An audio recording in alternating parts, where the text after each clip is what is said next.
لكل ماميز معاها بيبي جديد. طبعا الشتاء داخل علينا، واكتر حاجه بنركز فيها هو هنجيب لهم ايه في الشتاء، خاصه بقى ان الشتاء دلوقتي بقى شتاء قارس جدا. عشان كده احنا النهارده للمره الثانيه عند محل اي جي بيبي فرع الهرم شارع العريش، عشان عرفت انهم جابوا كوليكشن شتوي رهيب بجد. بصوا كوليكشن حلو قوي، في كل حاجه انت ممكن تحتاجيها في الشتاء. دفايات موجود، شواكت موجود، بورت، هتلاقي كل حاجه انت عايزاها هتلاقيها موجوده هنا. وطبعا الترنجات والحاجات دي هتلاقوها من اول زيرو لحد سن 3 سنين، يعني كل حاجه موجوده هنا هتلاقي منها لحد سن 3 سنين، سنتين، سنتين ونص، الكلام اللي احنا بنقوله ده. بصوا الحاجات دي عجبتني قوي.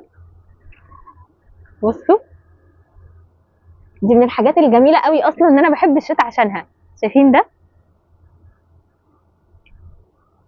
اللبس ده طبعا اللبس الترندي اللي بنلاقيه في شي ان بارقام خزعبليه، موجود هنا باسعار اقل من سعره في الستور. يعني اي حاجه هتلاقيها مثلا، بصوا ده جميل قوي. الحاجات هنا براندات، واي حاجه هتلاقيها هنا لو دخلتي على الستور نفسه هتلاقي سعرها عند اي جي بيبي ارخص من سعرها في الستور نفسه. وكمان في براند جديد اسمه بيبي شورى، البراند ده الماتيريال بتاعته حلوه جدا. بصوا دي حاجاته، الماتيريال فعلا ممتازه واسعاره حلوه قوي مقارنه بالحاجات التانيه. فاي جي بيبي مدلعكم جدا، بلس بقى ان اي حاجه موجوده هنا في الستور انتوا هتقدروا ان انتوا تجيبوها لحد باب البيت، لان عندهم اونلاين لحد باب البيت.